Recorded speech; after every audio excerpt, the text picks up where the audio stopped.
Welcome, everybody. Welcome to our National Social Anxiety Center webinar. This is ACT-Informed Exposure Therapy for Social Anxiety with Dr. Brian Pilecki. And I'll introduce Dr. Pilecki, and then I'll toss it over to him to share his slides and get going.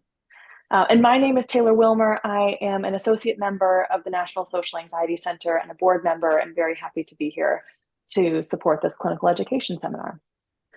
So Dr. Brian Pilecki is a clinical psychologist at the Portland Psychotherapy Clinic in Portland, Oregon, where he specializes in the treatment of anxiety disorders, trauma and PTSD, and psychedelic-assisted therapy. Dr. Pilecki has expertise in evidence-based therapies, including ACT and CBT, as well as extensive experience in the areas of mindfulness and meditation, which he incorporates into his therapy with his clients. In addition to his clinical work, Dr. Pilecki is an active researcher and is currently involved in a clinical trial investigating the use of MDMA-assisted therapy to treat social anxiety. He also co-authored the book ACT-Informed Exposure for Anxiety, Creating Effective, Innovative, and Values-Based Exposures Using Acceptance and Commitment Therapy. We're thrilled to have him here joining us today to talk to you about ACT-Informed Exposure Therapy for Social Anxiety. Thanks so much for being here, Dr. Pilecki. Thanks, Taylor, for the introduction, and thanks for having me. Good to meet with you all today. I think you need to make me host, Taylor, so I can share. Here we go. Cool. Okay. And while you pull up your slides, I'll just do a little bit of housekeeping, which is for folks, feel free as you have questions along the way to post them in the chat. I'll be monitoring the chat, and we can also answer questions at transition points throughout the presentation and at the end if we have a few minutes.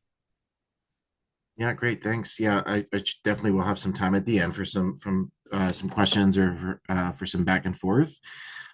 So yeah, I'm out in Portland, Oregon, part of our anxiety clinic where I'm involved in private practice work, a lot of exposure work with clients, and we also do a lot of training and supervision of clinical students at our clinic. And as Taylor mentioned, another professional thing that I'm involved in that's a fair bit of my weekly hours these days is I'm a study therapist and a researcher on a phase 2 trial of MDMA-assisted therapy for social anxiety disorder, which is not the main focus of this talk, but if folks are curious about that at the end, I'd be happy to chat a little bit about it. Some of you might know MDMA-assisted therapy is on the cusp of being FDA approved for PTSD. So our study is looking at for a different condition for social anxiety, and we're a little over halfway through running our participants. So yeah, I'd be happy to chat more about that later. So as Taylor mentioned, I co-authored a book called ACT-Informed Exposure for Anxiety with Brian Thompson and Joanne Chan.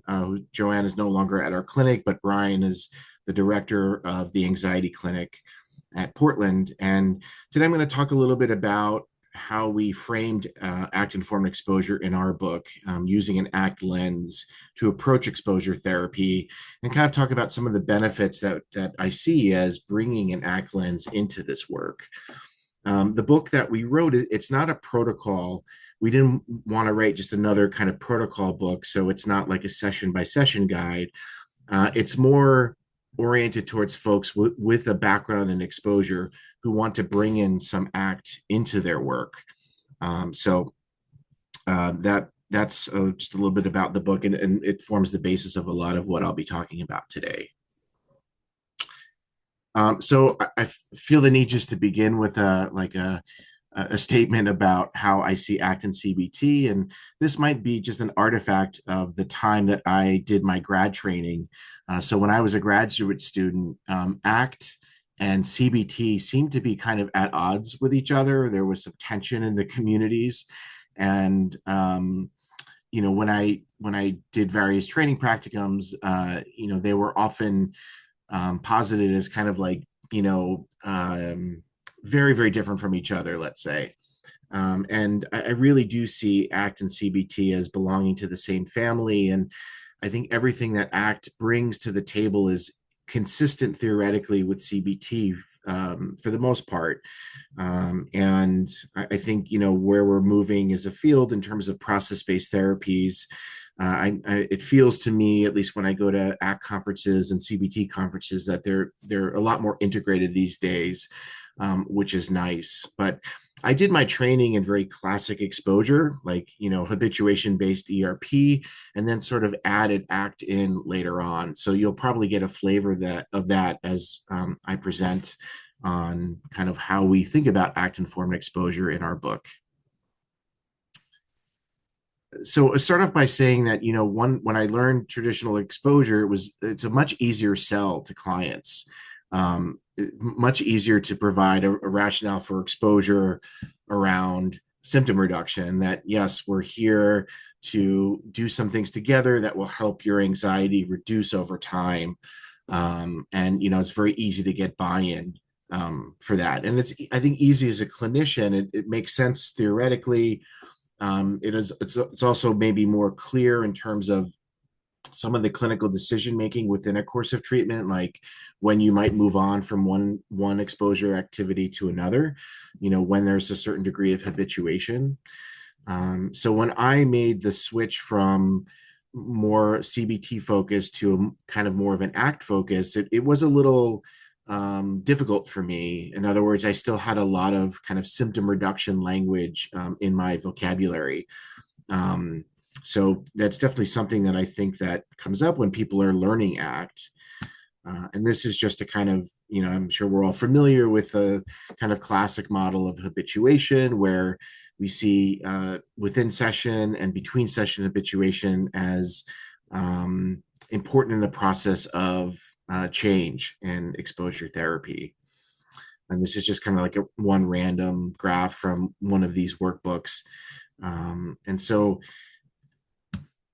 traditional CBT may be moving away from habituation. I'm sure some of you are familiar with some of this literature.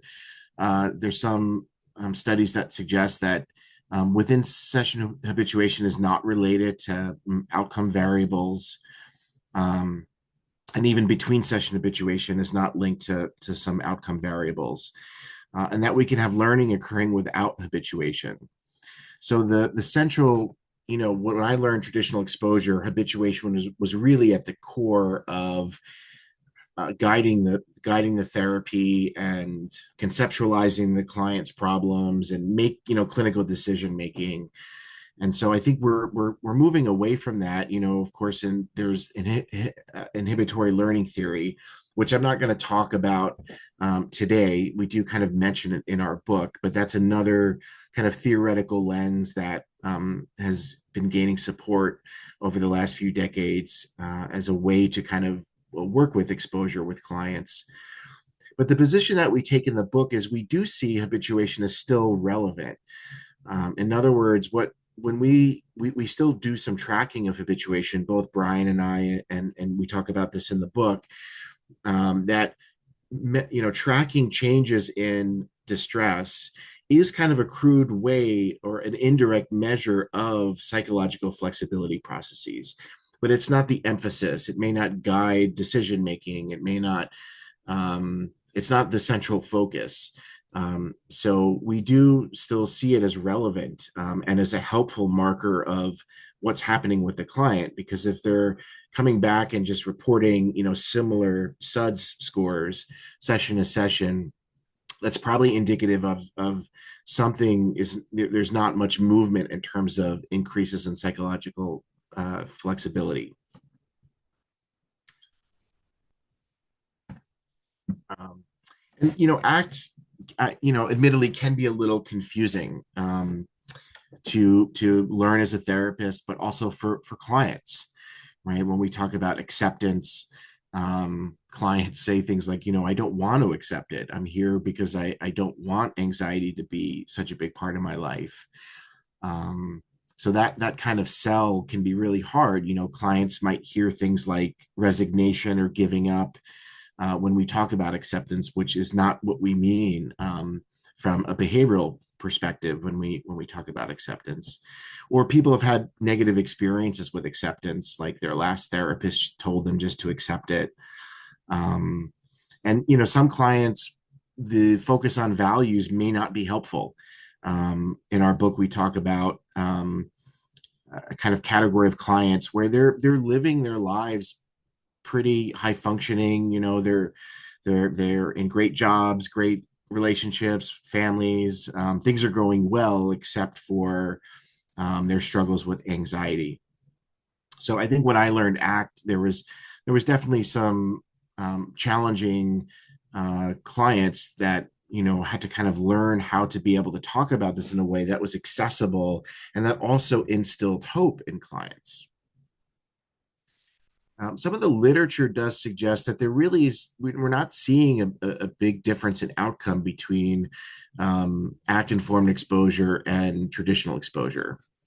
And again, when I was in graduate school, I think it was maybe an earlier era in ACT when there was some belief that ACT might be superior or lead to better outcomes, but we're just not really seeing that at large.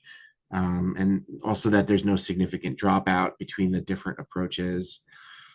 And interestingly, that traditional exposure, delivered from a more classic CBT lens, appears to increase psychological flexibility as much as ACT informed exposure. So there might be underlying processes that are being impacted by exposure work, regardless of the kind of theoretical framework that's being used. So then why bother learning ACT, or what does ACT bring to the table? For me, I think it does offer a different lens in which to approach this work that's not putting habituation at the core. That's not the central focus. And so it does provide, I think, a nice way to talk about um, uh, change that clients are coming to us for in ways that aren't related to having less anxiety. So, for example, I might talk with clients about, I tend to use language like, my hope is that in this work that you can form a different relationship to your anxiety, or that when anxiety shows up, that you are making decisions based on what you want to do and not what anxiety wants you to do. And those statements are very consistent within CBT. I'm sure some CBT therapists say things like that. So again, I'm not suggesting that ACT is radically different, but it is helpful in providing kind of a coherent model and being able to talk about change in this way of increased psychological flexibility. And it also, I think, allows for more flexibility in conducting exposures. If it's not just about targeting SUDS, that sometimes exposures might be more values based. And I think with social anxiety, that is a bit easier to do than with something, let's say, like OCD. I think, for folks with social anxiety, what ACT brings to the table is a lot of values work and helping them clarify and articulate what's important to them, and what their social anxiety might be taking them away from in life, so that values piece can be more embedded in the day-to-day grind of doing an exposure protocol. So for example, on my tracking form, I always have a values question that I ask clients to complete every week along with their tracking homework, because I want to keep it fresh in their mind of why are they doing this, what's in it for them. And I think ACT has a rich trove of metaphors and exercises that I often use with clients in the beginning of treatment to orient them to some of the concepts that are applicable in exposure, most notably willingness or acceptance. And so I think the way that I practice exposure is I'll bring in some just kind of general ACT stuff, metaphors, exercises, to help orient clients to some of these concepts. And sometimes it's easier for clients to connect to these processes when it's not the scariest thing for them, when it's something that's when it has a different kind of content. So I think traditional introductory ACT workbooks like Learning ACT have a wealth of these kinds of exercises that are really helpful for clients with social anxiety. And similar to that is just the language around willingness and acceptance, I think is pretty well developed within ACT. And again, it's consistent with CBT, and CBT is would promote willingness as well. But I think ACT has like a lot of different ways to talk about it and to present it that can be really useful for working with different clients. So it kind of expands our toolbox as clinicians. Um, so just to kind of start off with um, a way to kind of contrast a little bit CBT and ACT. Um, they're not, I don't think these are theoretically inconsistent, but they're slightly different emphasis. So one traditional definition is of exposure therapy is it's the process of helping a patient engage in repeated and prolonged contact with a feared stimulus. And then similarly, but slightly different, ACT's definition is in a structured and systematic way, creating context for clients to practice psychological flexibility in the presence of stimuli that typically narrow behavior. So here there's a bit more emphasis on increasing psychological flexibility in the presence of stimuli that normally constrict behavior. And so I often think about exposure as a kind of a petri dish or some sort of experimental structure in which, if by repeating this, facing the feared stimulus, new behavior, new learning can emerge. And I don't know exactly what that's going to be for each client. I don't know what the most helpful things they're going to learn in this process, but I have confidence that in this method, in the repetition of exposure, that there is an opportunity to learn and grow in regards to the way they experience their anxiety or in the way they relate to that feared stimuli. So one kind of mantra that we have in the book that I really find helpful in my clinical practice, this is something that Brian Thompson came up with, is letting the repetition of the work, letting the repetition of exposure do the heavy lifting. So, this might come up, for example, when clients, you might maybe spend a little time introducing a exposure rationale. You might, if you're using an ACT informed lens, talk about talk about willingness or acceptance, and maybe they don't really get it. It's hard for them to connect with those concepts.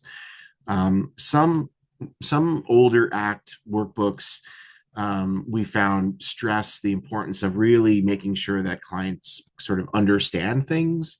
But I think the position that we take is that if they don't understand it intellectually, that's okay. And in fact, that intellectual or cognitive understanding is actually less important than the experiential learning that occurs when exposure can be successful.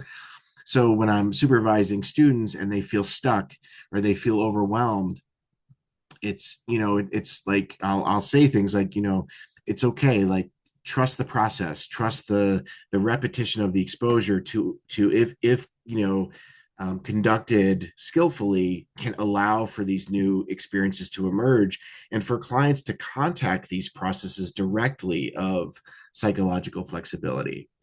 So, worked with clients where they've come back, after we've started exposure and say, I think I finally get what willingness means. I thought I got it initially, but I think I really connect with that concept now. And if you go to traditional ACT trainings, there's it's an experiential therapy, so there's an emphasis on doing experiential work. And from an ACT perspective, exposure is just another kind of like experiential exercise, except what makes it different is the repetition, is that it's doing something that's agreed upon over and over and over again. So I'm going to talk a little bit about ACT for those who are less familiar with it, and talk about this concept of psychological flexibility.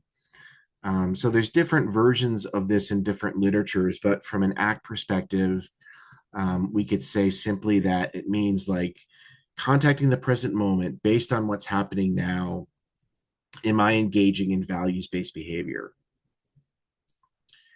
Which kind of, it always sounds simple to me, like, oh yeah, that's easy, no problem, I'll just, but it's, in reality, it's really hard to be doing this all the time. So one of the problems that comes up is we're not in contact with the present moment. We're not directly in contact with the contingencies of our environment. We're following rules. We're following our history. We're thinking into the future and imagining things that aren't there, and we're not actually in contact with what's here and now. And um, from an ACT perspective, the opposite of psychological flexibility is experiential avoidance. So when internal discomfort comes up, we have a tendency as humans to want to resist that or change that or control that. And very often that agenda to change, fix, or control, that agenda puts us at odds with living a purposeful and meaningful life. Not always. Um, and some people will ask, like, oh, is it okay to avoid sometimes? And one way to kind of answer that is, well, it depends on how far it's taking you away from your values. If I can take ibuprofen and get rid of my headache and it's not having a cost in my life, like, why wouldn't I do that? But if I'm doing things that are costing me relationships or a job or something, then obviously that's a whole different story. So this concept of psychological flexibility is at the center of ACT, and ACT breaks that main concept into 6 processes, and I'm going to describe each of those. But one question that we can orient to the ACT model around is, how does exposure strengthen each of these ACT processes? And we spend time in the book going through them in a lot more depth, which we don't have time to do here today. But there are, I think, different clients will have certain of these 6 processes just more relevant for them. So for some clients, diffusion might be more relevant than contact with the present moment. I think with exposure work, most clients, the process of acceptance or willingness is very relevant to the work that we're doing.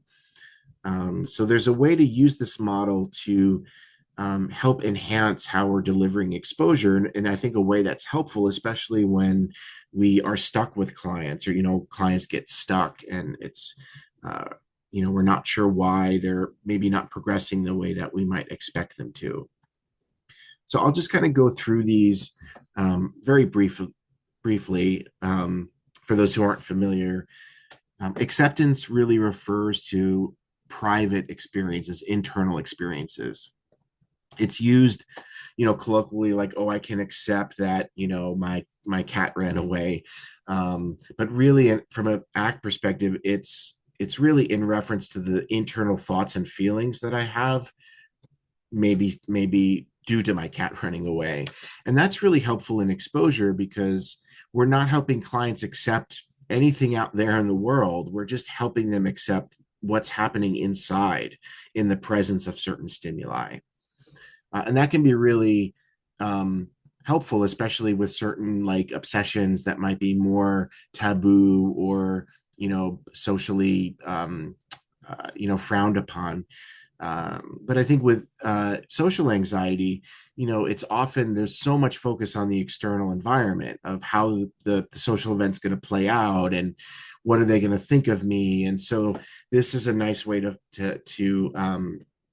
frame, like, what are we trying to work with here? Well, we're trying to work with your relationship to your internal sensations.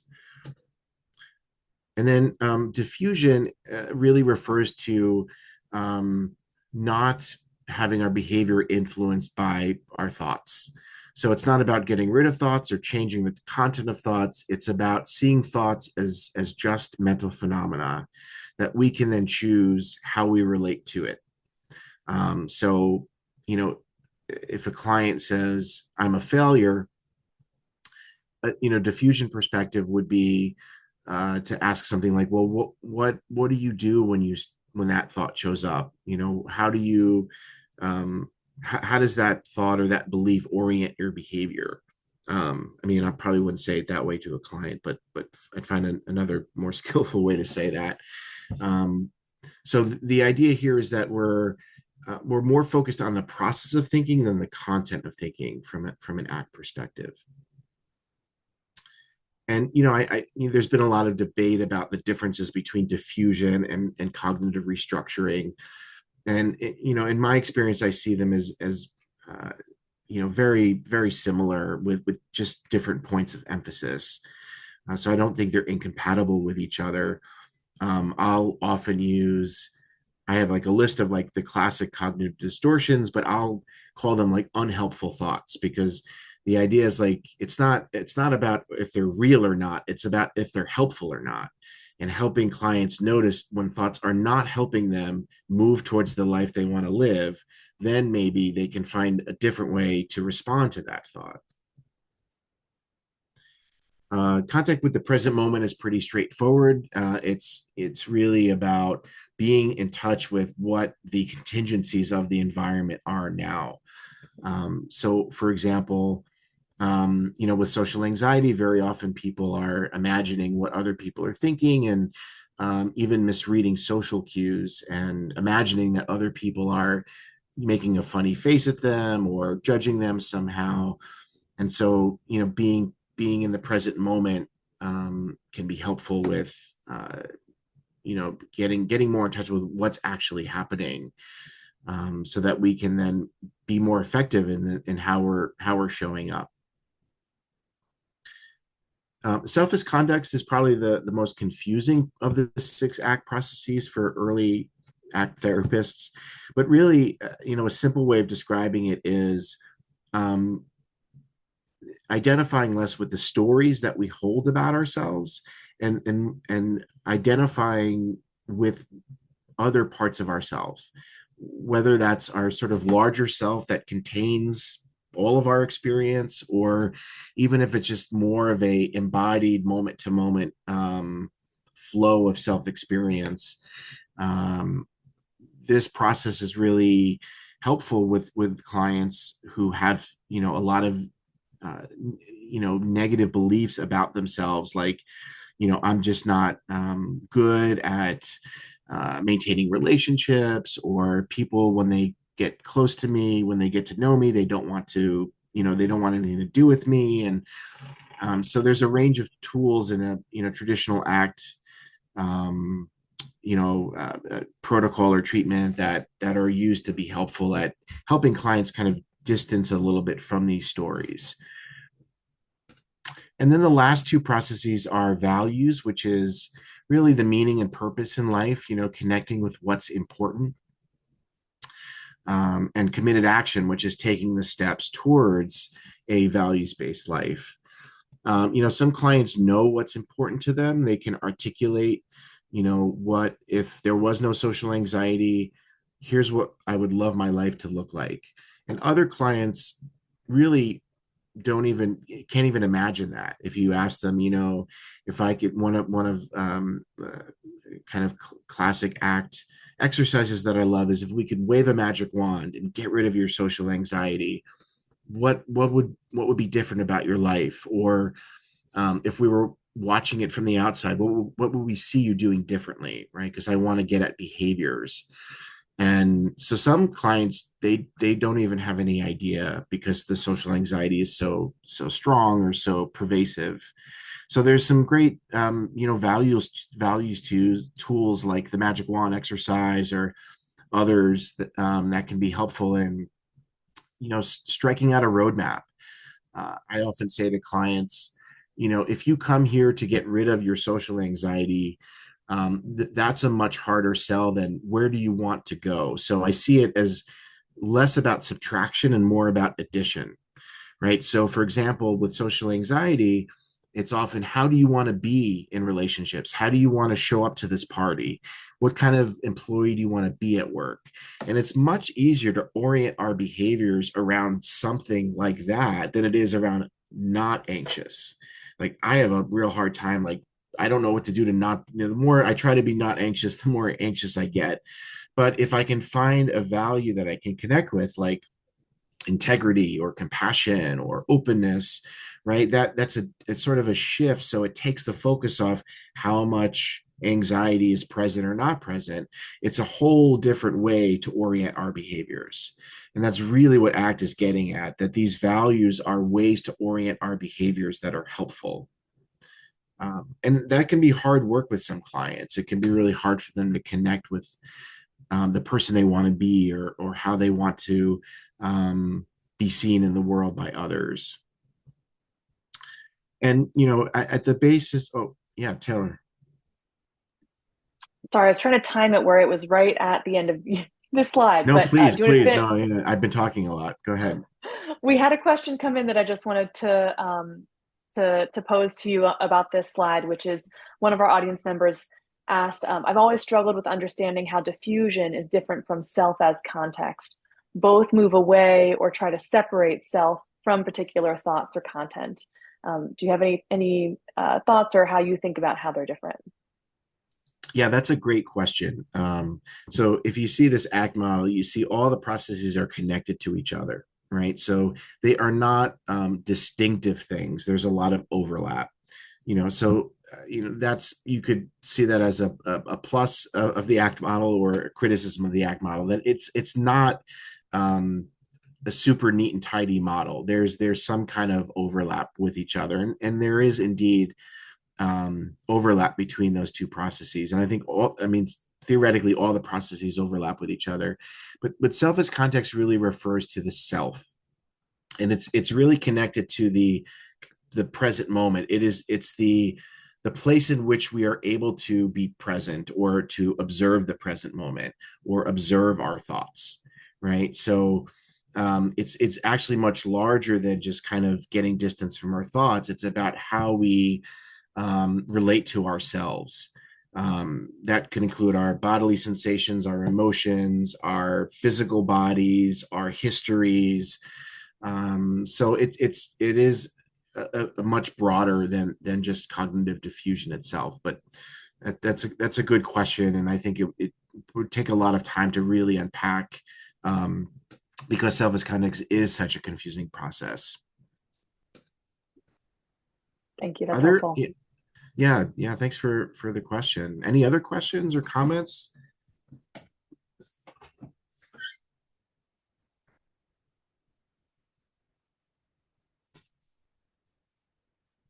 So, ACT is based on this philosophy of science, which is called functional contextualism, which is really like rooted throughout um, ACT trainings and ACT books and workbooks, where the focus is more on the function of behavior versus the form.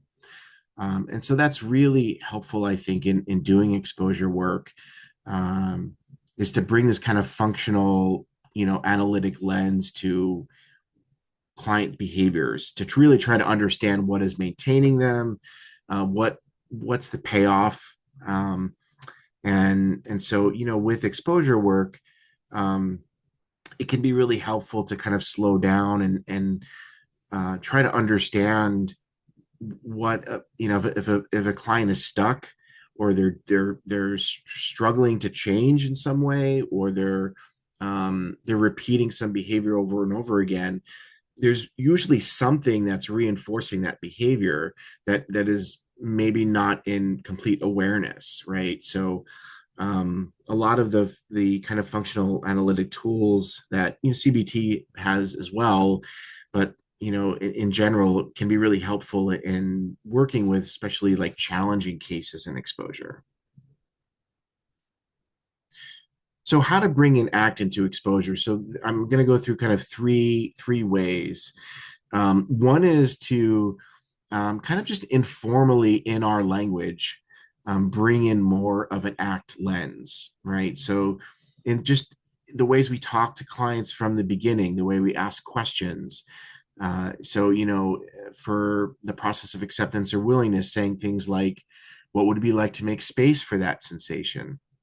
Would you be willing to be present with that anxiety for a moment, without necessarily like going through a whole thing about what willingness is or a whole long exercise. I mean, those are important, and they'll be on the other slides. But here I'm just emphasizing that we can kind of informally introduce some of these concepts of psychological flexibility.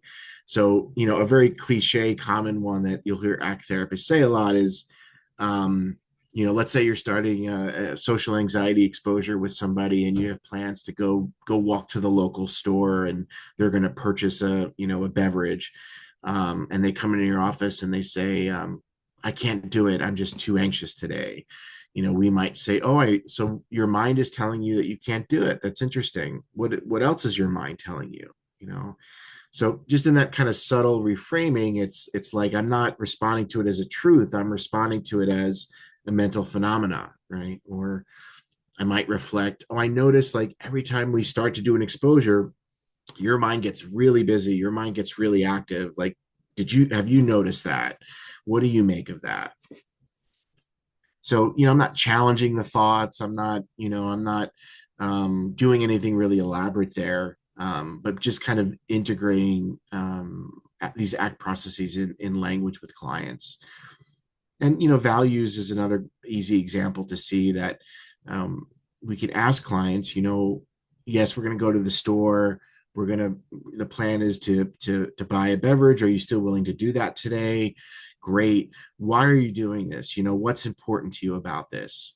And helping clients connect with values in just, again, some informal ways that we talk to our clients. And then ACT again has a rich archive of worksheets and thoughts. I'm sorry, exercises, metaphors, whatnot. The mindfulness and acceptance workbook for anxiety is really good. It's for anxiety in general. It's not specific to social anxiety, but it has a lot of great exercises that clients can do as a nice supplement. So I always suggest it as an adjunct to my exposure work with clients. And I say it's not necessary, but a lot of clients do find it helpful. But typically, when I meet with a client, I will go through, an assessment phase, and if it makes sense to proceed with exposure, I confirm, that they have social anxiety, they're willing to do exposure. Before I jump into doing exposure work with them, I will usually spend a couple of sessions on some general ACT principles or processes like acceptance and willingness, and values. Those are the two main ones that I'll do with exposure clients. It's sort of like in place or in addition to an exposure rationale. So, for example, doing the passengers on the bus exercise is a really nice way to introduce clients to a lot of these different processes, because that particular exercise has diffusion, it has willingness, it has values. And if a client can really connect with some of these exercises in the beginning, that's it's really helpful, to be able to not only develop that shared language, help them understand what we're asking them to do, and being available then to refer back to later in treatment. Sometimes when clients get stuck, I will pause exposure and go back to a general ACT exercise, as a way to see if that would be helpful in increasing psychological flexibility. So again, I think for some clients, um, you know, doing the work in their target area is just so threatening, or it's just so challenging, that the flexibility that having some of these more general exercises that ACT affords, um, it is really useful. And then finally, the third way to bring ACT into exposure work is really approaching exposure with an ACT lens. So there's a couple of ways that there's a lot of ways that we can do that, and we go through that in depth in the book. But for here, I'll just mention a few. So one way is by tracking willingness scores. I personally start out with only tracking SUDS just to get them used to the tracking form. And usually SUDS is a pretty, they can understand that pretty easily. But then I'll usually introduce willingness, and I'll use the same rating scale, 1 to 10. What is your willingness for um, this exercise? And I'll have them track throughout it. And it's really helpful information. It one thing about that is it's just data. Similar to SUDS, it's just data that's useful to give you some information about what's going on with this client and to kind of assess for potential deficits in psychological flexibility. So, for example, if a client comes back and they're writing tens all the time, then that probably indicates that maybe they're overly like compliant, or they think they should be, or they're not really in touch with willingness, because we wouldn't expect it to be tens all the time. Or you might notice that as a client moves through exposure, their willingness scores change. Like sometimes their willingness starts off low, and through the course of one exposure activity, 20 minutes later, their willingness goes up. And that can be really helpful to reflect back to them. Like, the scariest part is getting started, but once you were involved in this exposure, once you were at the party, once you were calling your friend, your willingness actually went up. So there's all kinds of different things that can emerge from that process of tracking. And it's really, I think, a helpful adjunct to SUDS. And then, working with the ACT model, we can kind of pay attention to different processes that are strengthened with exposure. So these are a couple quotes from actual clients that we've worked with in our clinic. A client saying, touching the seat is helping me to stay present for driving exposure. So here you see that they're able to increase their contact with the present moment.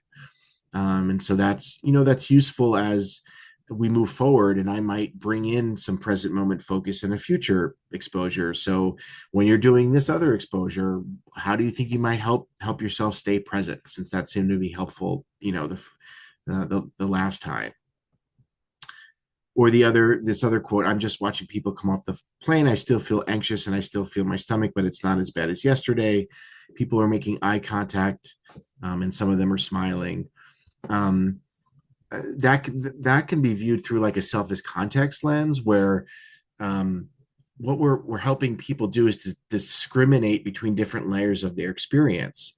So they have anxiety and they can notice people feeling eye contact or making eye contact, right? And so it's like, I'm not just the anxiety, I'm not fused with it, I'm not identifying with that. It can be there, and I'm like expanding my attention to include other things. So it's an and, right? And that's really useful, and that's what we hope to happen in exposure, because very often people come in with these very kind of limited ways of relating to their anxiety, and that's all they can see in that moment. So self as context is about, again, broadening our kind of our awareness, so that we are noticing, well, actually it's just stomach upset, sweaty hands, lump in my throat, so being able to discriminate between these different layers of experience can be really useful.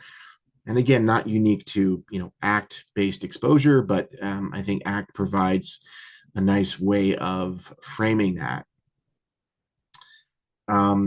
Sometimes it is helpful to set up exposures to target a specific ACT process. So like maybe for this week, the client goes to work and is really, focused on their thoughts, and maybe we're doing some diffusion work. I think it's hard though to isolate ACT processes, because often when we're doing exposure, we don't know in which of the 6 processes they may be experiencing change or difference. So sometimes that's useful, but I would say for the most part, we just don't know which processes are going to be strengthened by our suggestions for exposure. And again, I think when we're stuck with clients, when clients are showing a lack of progress, like taking some time and slowing down. I do this with students, like have them do a case conceptualization with the ACT model, which involves for each of the six processes, kind of thinking through and rating how how flexible they are or inflexible they are. I should have said at the beginning that the all of the six processes kind of have a flexible adaptive version and a inflexible non-adaptive version to them. So where are they on each of those six processes? That can be a really helpful way to kind of get a sense of where a client might be struggling, and what we might be able to do about that. And so this is just a slide on tracking willingness. This is the willingness switch that we have in our book, where one of the benefits of tracking willingness as opposed to anxiety is it takes all the pressure off of, am I anxious? Am I not anxious? How anxiety, how fearful was I? Did I do okay? Um, and it puts the focus more on what something that we kind of have more control over, which is our willingness to be present with discomfort.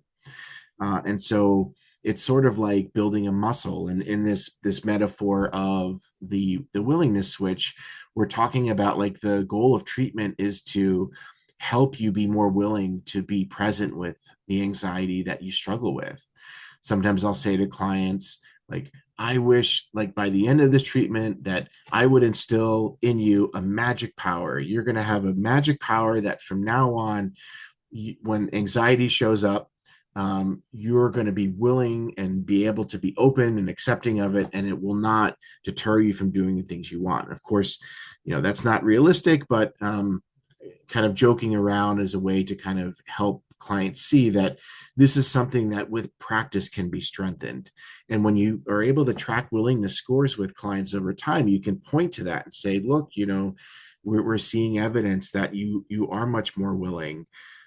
Or like when you do an exposure hierarchy in the beginning, we talk about this in our book.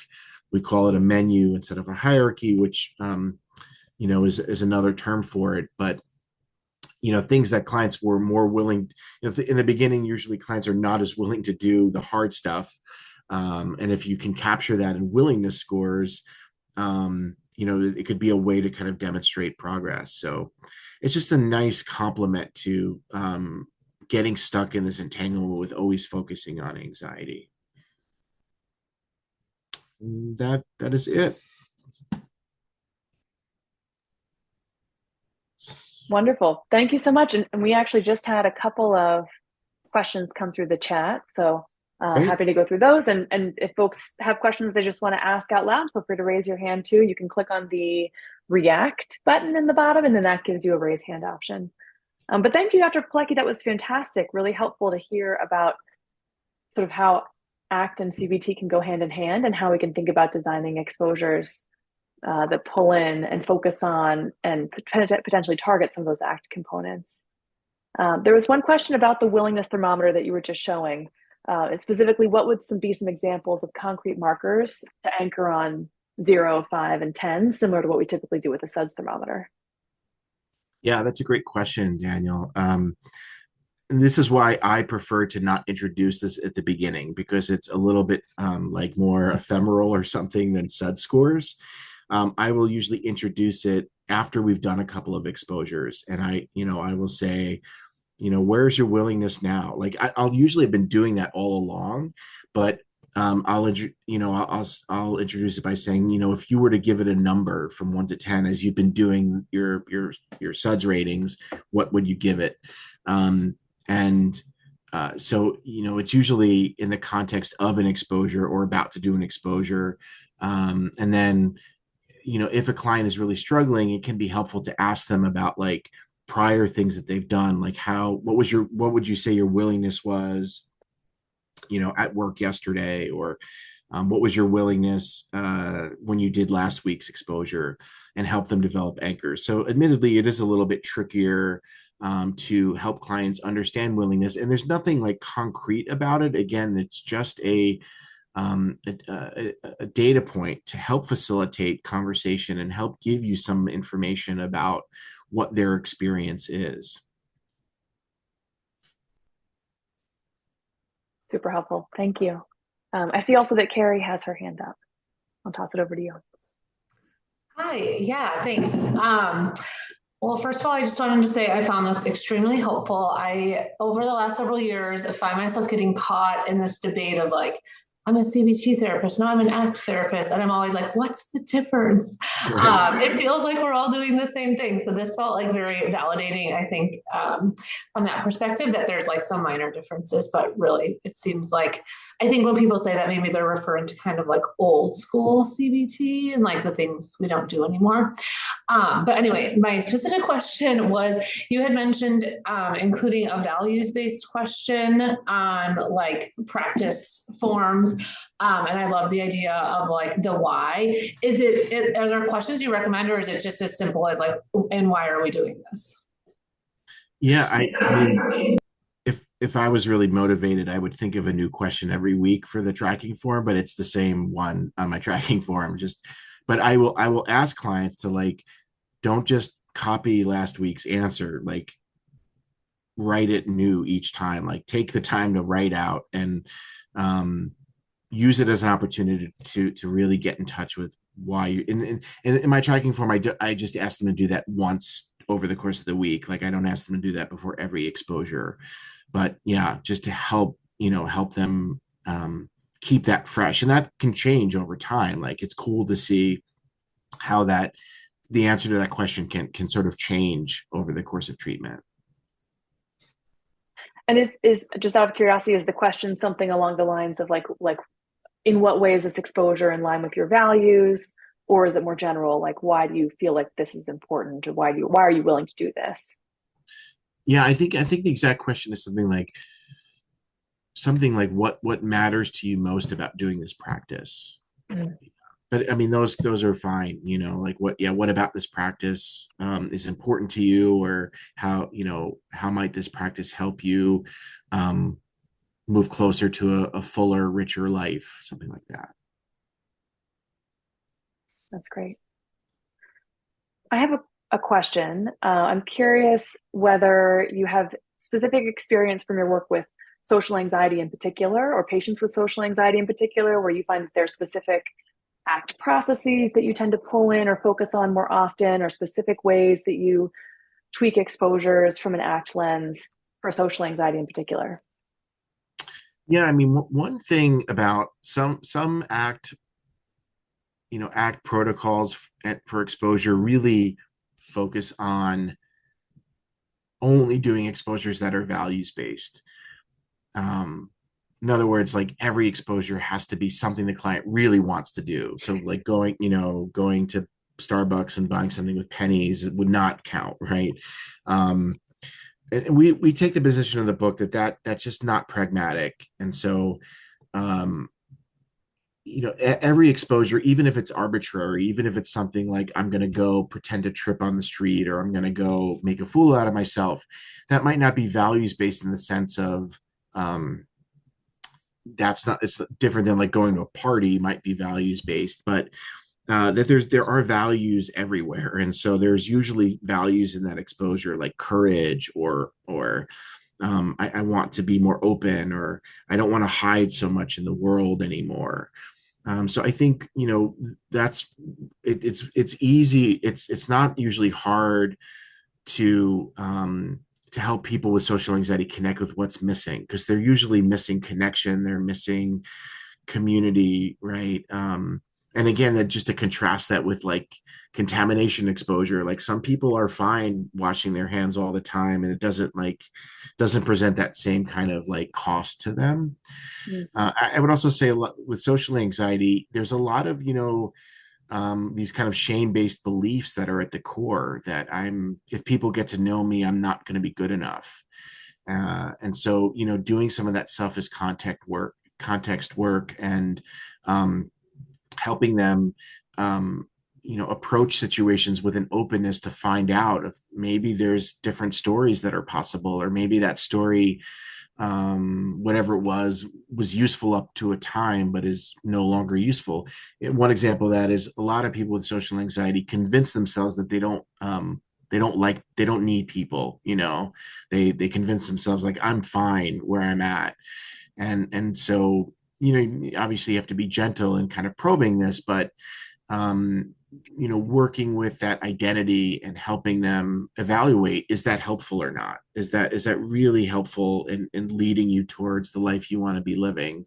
And if not, what else might we create together? I love that. Thank you. Annika, I see your hand up too. Right. I was kind of curious, how do you see like excellence when you look at the kind of post-event processing slash rumination where people get stuck in those like endless surface level processing cycles of maybe that person didn't see me as such and they have no way of really checking in with that. And like the more we kind of like talk about it, the more it like makes that rumination worse, if you mean, but like at the same time, like if you would build an exposure for that, how would you do that? Or like what would that look like? Yeah, that's a great question. I think it's, there's a lot of different, I can, a lot of different tools that can be helpful. Maybe approaching it with like a functional lens, like, is that helpful to you? And I think most people would say, no, it's not, um, and so, you know, from a diffusion perspective, we're not necessarily trying to um, stop those thoughts or change the content or argue with them, but it's like, okay, let's say that's going to happen every time you go out. What do you want to do when those thoughts show up? If the best thing you can do for now is maybe not engage them or not seek reassurance, or like maybe the thing to do is just like move on with your day. Like how do you want to be when that inevitable process might show up? So there's some like acceptance around that. And um from a diffusion perspective, it's like, how are those thoughts influencing that client's behavior? Like, are they seeking reassurance? Are they arguing with them? Are they feeding into them and really like spending a lot of time? Or are they is there another way they want to be in the presence of that phenomenon? So it's hard, it's a complex thing, and I think it takes a lot of time often to help clients get some space from that kind of post-event rumination. But that's also where the repetition of exposure can come in handy, because if you have them do the same thing, that often they can notice changes in that process. So it helps them like learn to like not take that as seriously.